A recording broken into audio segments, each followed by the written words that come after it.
हम मध्य प्रदेश की राजधानी से निकले हैं और छत्तीसगढ़ की राजधानी में पहुंचे और उसके बाद पहुंच गए हैं उड़ीसा की राजधानी में भुवनेश्वर। वो देखिए खंडगिरी की गुफाएं, दोनों एक ही काल की हैं लेकिन ये अलग अलग आमने सामने हैं।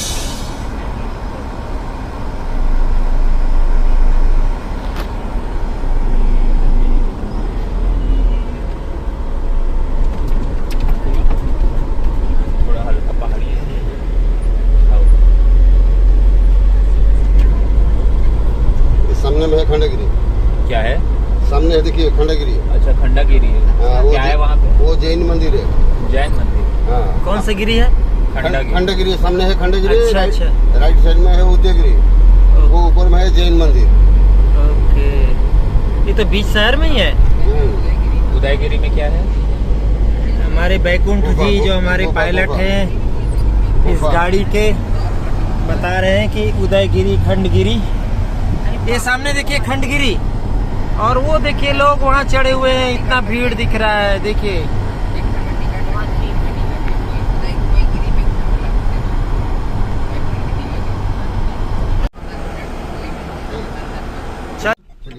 चलिए चलिए। तो नंदन करने के लिए भी टाइम नहीं होगा। फटाफट आइए, फटाफट आइए। हाँ पापा जी, कोई बात नहीं, वो आ रहे हैं।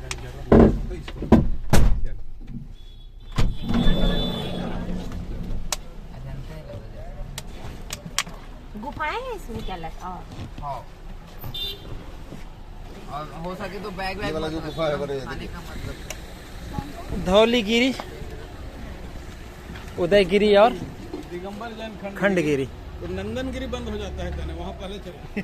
नहीं जा पाऊंगी, मेरा आदत थोड़ी है, नहीं चढ़ पाओगे। 135 फुट उदयगिरी है। हाँ। और 118 फीट खंडगिरी है। आइए पहले उदयगिरी से शुरू कर लेते हैं। आइए, आप यहीं से देख के आ जाना। आइए,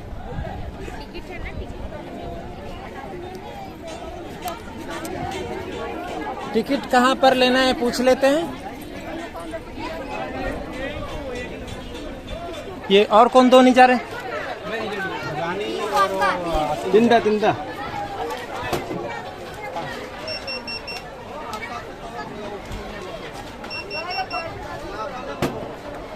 जो बाहर बता 8 टिकट 8 टिकट 6।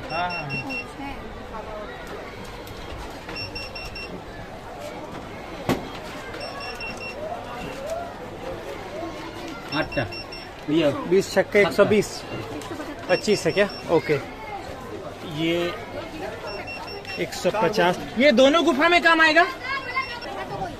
तो यहाँ दो गुफाएं हैं, उदयगिरी और खंडगिरी। उसके लिए 25 रुपये प्रति भारतीय का टिकट है और फॉरेनर के लिए 300 रुपये है। तो हमने 6 टिकट लिया है क्योंकि कुछ लोग थक गए हैं। सुबह से जो हम लोग निकले हैं, सुबह से जो पुरी से निकले हैं, तो घूम घूम के एक ही दिन का पैकेज होता है, ये साइट सीइंग होता है। तो आपको गाड़ी किराया करके आना पड़ता है और हम लोग मात्र 25 रुपये एक पर्सन का। हाँ। तो ज्यादा है। नहीं, 25 रुपये दोनों गुफाएं को है भाई। अच्छा, दोनों का 25। हाँ चलिए, आइए। कौन कौन 6 लोग हैं, सबको एक एक देना पड़ेगा क्या? आ जाइए।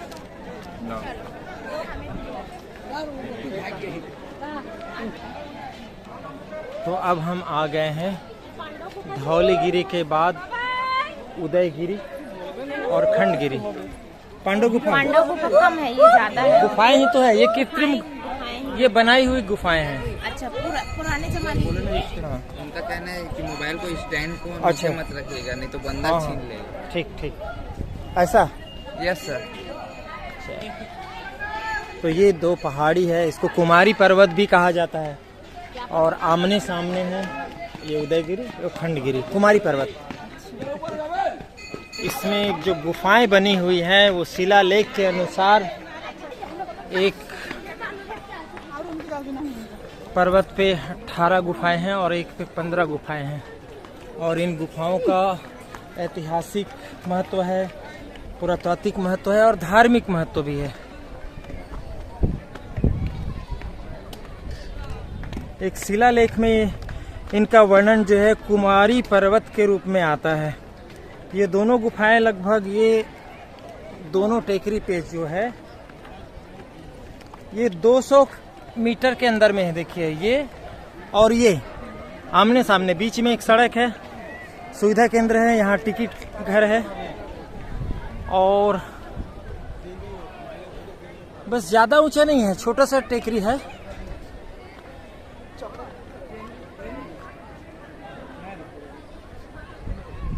ये 135 मीटर है, इसका टॉप वो है और ये 118 मीटर है। और एक कबूतर कितने सारे हैं भाई। ये गुफाएं ईसा पूर्व 2री शताब्दी के हैं, मतलब जगन्नाथ जो मंदिर है उससे भी पहले की, लगभग 900 साल पहले की जगन्नाथ मंदिर से पुरानी ये गुफाएं हैं।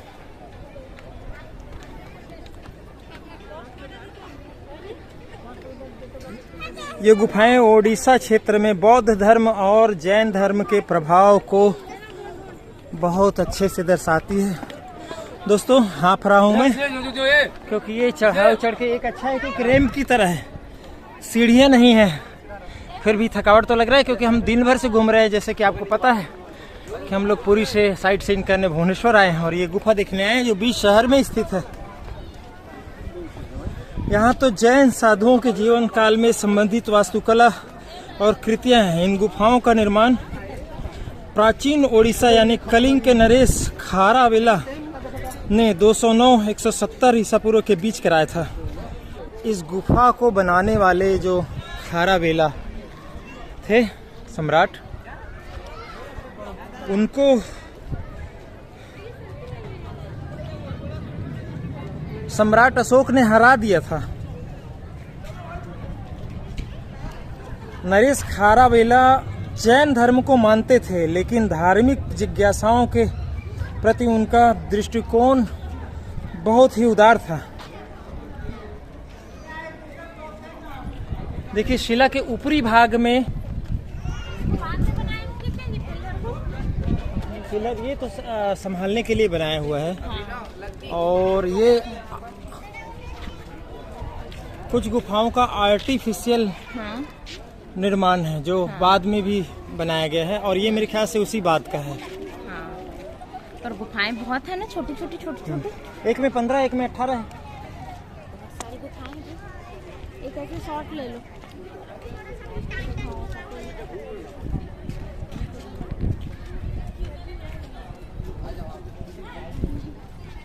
जाओ दोनों बैठ जाओ। हाँ वैसे तपस्या वाले मूड में भावना इसमें एक मान्यता है कि इन गुफाओं को जो पूर्णिमा वाली चांदनी रात है उसमें निर्माण किया गया है। अच्छा। अक्सर हम लोग सुनते हैं ना कि 6 मासी 6 रात और 6 मासी दिन में, इसको पूर्णिमा के लिए कहा गया है कि पूर्णिमा की रात में ही बनाया जाता था। जहाँ से देखिए गुफाओं के आओ तो गुफाओं के अंदर घुस के देखते हैं।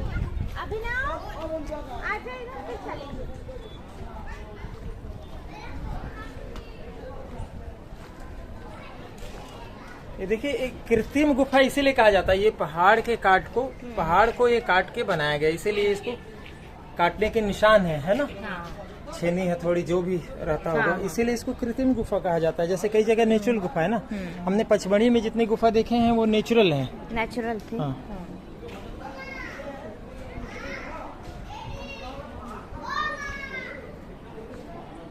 ये पथरीला फर्श है तो ऐसे बनाया गया है कि गुफा में सारे अंदर तक रोशनी जाती है सूरज की रोशनी। हाँ सबको चौड़ा।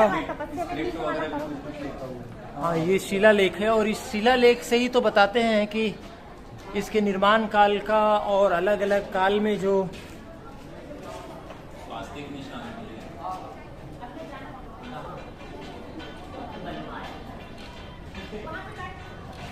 इस गुफा के बारे में जो कहा गया है उसके प्रमाण है इसी शिलालेख में। ये एक गुफा है और इस गुफा में 2 स्टेप में है ये गुफा। ऐसा बहुत कम होता है कि एक गुफा में ऐसा एक और स्टेप बनाया गया है। और परत दर चट्टान है, आप देखिए यहाँ से देखिए परत दर चट्टान है। ओ बाबा अभिनवानंद संन्या उस पे ध्यान पे बैठ गए हैं, ध्यान पे बैठे हैं बाबा अभिनवानंद की जय। आज लगता है इनको ज्ञान की प्राप्ति हो जाएगी और इनको भुवनेश्वर का IIT भी पसंद है। देखिए जब तक ये वीडियो आएगा तब तक देखते हैं कहाँ एडमिशन होता है इसका। इसको शिलालेख को पानी से और क्षरण से बचाने के लिए ये जाली लगाया गया है और इसीलिए शायद ये शेड लगाया है। भावना ये शिलालेख यही है, भावना ये शिलालेख यही है, शायद इसलिए इस मंडप को बनाया गया है ताकि उसको सुरक्षित रखा जा सके। इधर ऐसे स्तंभ लगा के सुरक्षित बनाया गया है। ये खंडगिरी पर्वत है जो ठीक उदयगिरी के सामने है। उसमें शिखर पर जैन मंदिर बना हुआ है, बिल्कुल आमने सामने। ये उदयगिरी खंडगिरी, उदयगिरी खंडगिरी।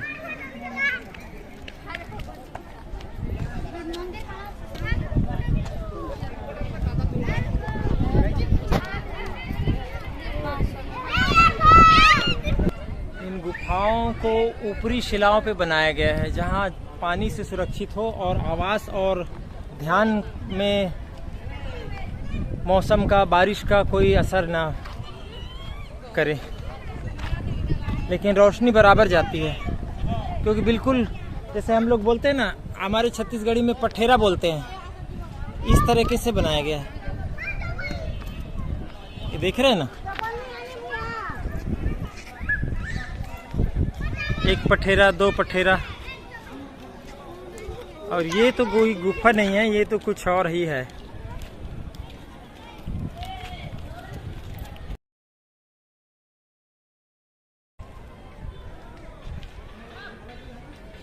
क्या पढ़ रहे हो अनिकेत?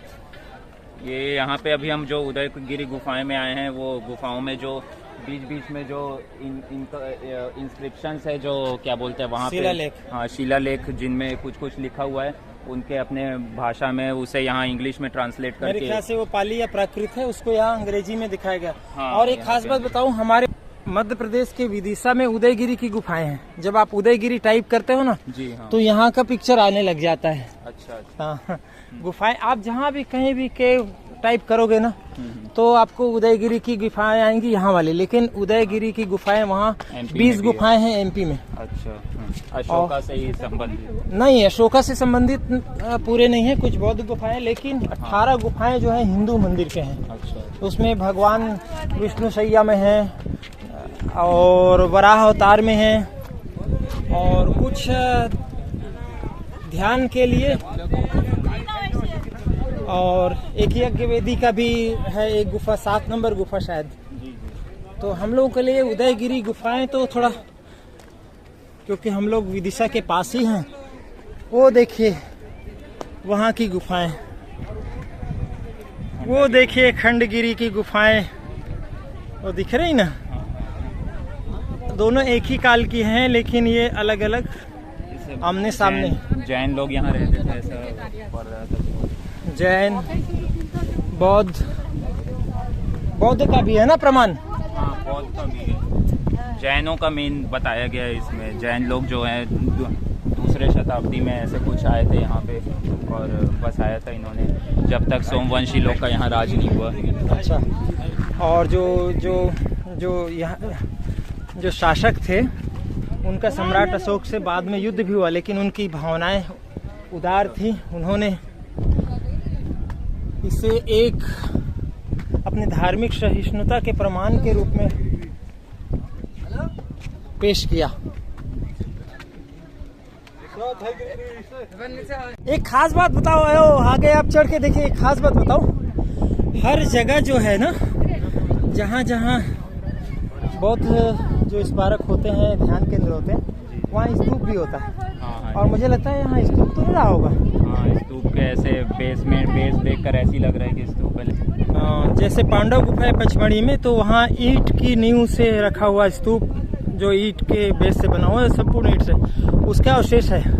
लेकिन ये पत्थर है, जी हाँ। और ये पत्थर बाहर से लाया हुआ पत्थर है। इसका मतलब लगता है कि यहाँ स्तूप बनाया गया था। आ गए हम भुवनेश्वर। हेलो, जय जगन्नाथ भुवनेश्वर। हम लोग भुवनेश्वर आ गए। हवा आ रही है, आवाज़ मेरी खराब आ रही होगी क्योंकि बहुत तेज हवा है। और ये गुफाएं खंडगिरी की, यहीं से देख लेते हैं हम लोग, वहाँ नहीं जाएंगे क्योंकि जाएंगे तो और बाकी स्थान जो हम लोग साइट सीन करने आए हैं वो रह जाएगा दोस्तों। तो इसलिए आज अनिकेत के साथ इस वीडियो को मैं यहीं टॉप में खड़े होता हूँ। बाकी सब लोग थके हुए हैं और ऊपर ही नहीं आए, कुछ लोग तो गाड़ी में ही बैठे हुए हैं। तो हम लोग अब यहीं से चलते हैं, हालांकि उतरने का रास्ता वहाँ से है। और इस वीडियो को ख़त्म करते हैं इस सुनहरी यादों के साथ। और इस गुफाओं को आज हमने बहुत अच्छे से देखा और इसके बारे में जाना था, वो आप लोगों को भी बताया। और अब भुवनेश्वर में हम दूसरे स्थान की तरफ जाएंगे, संभव हो तो नंदन कानन, क्योंकि समय बीतता जा रहा है। लिंगराज मंदिर भी जाएंगे। जी बिल्कुल, लिंगराज मंदिर। ओह, हवा बहुत तेज चल रही है दोस्तों, माफ करना, मैं माइक नीचे भूल गया हूँ तो शोर बहुत हो रहा है हवा का। तो हमारी उड़ीसा, ये खास बात देखो, हम मध्य प्रदेश की राजधानी से निकले हैं और छत्तीसगढ़ की राजधानी में पहुंचे और उसके बाद पहुंच गए हैं उड़ीसा की राजधानी में भुवनेश्वर। तो हमारी यात्रा जारी रहेगी, हमारे वीडियो भी आते रहेंगे। अभी यात्रा पूरी नहीं हुई है, बाकी है। बाय बाय दोस्तों, जय जगन्नाथ।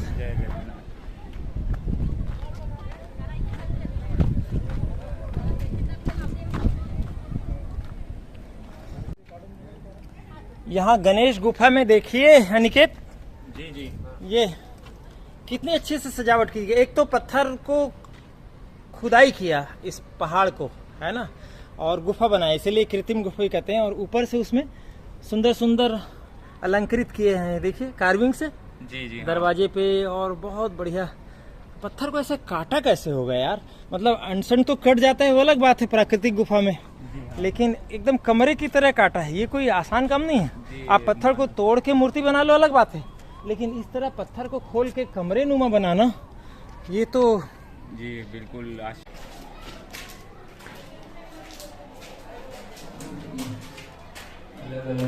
शेल्फ भी बने हुए हैं। अच्छा, यहाँ शेल्फ भी बने हुए हैं, मतलब कुछ चीजें रख सकते हैं। 3 अलग अलग गेट है और ये अच्छा 3 द्वार है, 3 लोगों के लिए हो सकता है। लेकिन ये है एक ही शिला, मतलब पूरा चट्टान है। शिला क्या है, ये तो पूरा चट्टान है। और यहाँ भी शिलालेख है। ये अलग है क्या? ये भी एक अलग रूम है यहाँ पे। तो 18 गुफाएं हैं। और अगर मुख्य जो सामने वाली गुफा है, ये वाली, अगर इसको छोड़ दें तो सब कमरे नुमा है ना। हाँ जी। चलो आते हैं, एक नीचे है, बहुत सुंदर।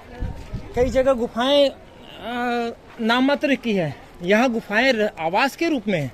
हाँ। और बोलते हैं कि आवास के लिए गुफाएं ऐसी है कि उसमें पानी नहीं रुक सकता, ऐसे बनाया गया है जी हाँ। इसमें पानी नहीं रुक सकता, प्रकाश हमेशा आएगा ताकि ध्यान भंग ना हो। और खाना बनाने के लिए भी गुफा है।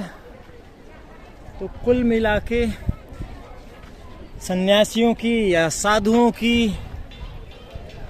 ये एक ध्यान का बड़ा परिसर रहा होगा, जहाँ अलग अलग जगह से भी लोग आते रहे होंगे। जी बिल्कुल। तो भिक्षु संत, चलो भाई चलते हैं। सब लोग नीचे चले गए लगता है। अच्छा ये है कि यहाँ रैंप है, ये है वो जो ये व्यू है, बिल्कुल ये व्यू। आइए, हम वहाँ पे थे शायद, वहाँ जहाँ भी जा रही है पब्लिक। तो दोस्तों अब हम लोग चलें। बहुत आनंद आया ना गुफा देखने में। बहुत यूनिक और हिस्टोरिकल प्लेस थी ये। काफ़ी और कुछ यहाँ जानने को मिला पुराने लोगों के बारे में। और मैंने शुरू में बताया था, उसका खुलासा भी कर दूं कि लेना देना नहीं है धौलगिरी, उदयगिरी और खंडगिरी में लेना है, ये भी बताया था। और लेना मतलब उड़िया में गुफाओं को लेना कहा जाता है और मराठी में लेनी कहा जाता है, लेनी। तो लेना तो है, इसलिए मैंने कहा था इन गुफाओं से हम लोग बहुत कुछ सीख सकते हैं। हमारा लेना देना नहीं है ये भी नहीं कह सकते। और ये दोनों गुफाओं के लिए एक ही टिकट लगता है। ये देखिए सब लोग और जा रहे हैं। बाय बाय दोस्तों, बाय बाय। चलिए जी, हम बहुत जल्दी आ गए। आप लोग तो आधे रास्ते से ही आ गए। ये वाला बहुत सुंदर है, ये जो चढ़ने में राइट साइड में है। उसी में तो गए थे, देख के आए। किसने किसने नहीं देखा? तो कैसा लगा? ये गुफा बिल्कुल बहुत कमरे अच्छा, के माफिक है। एकदम मस्त है। बहुत सारा है, क्योंकि बहुत सारा है, छोटी छोटी छोटी छोटी खूब सारी गुफाएं हैं। और गुफा है मतलब वो रोशनी है सब में, है ना? हाँ। रोशनी सब में जा रही है।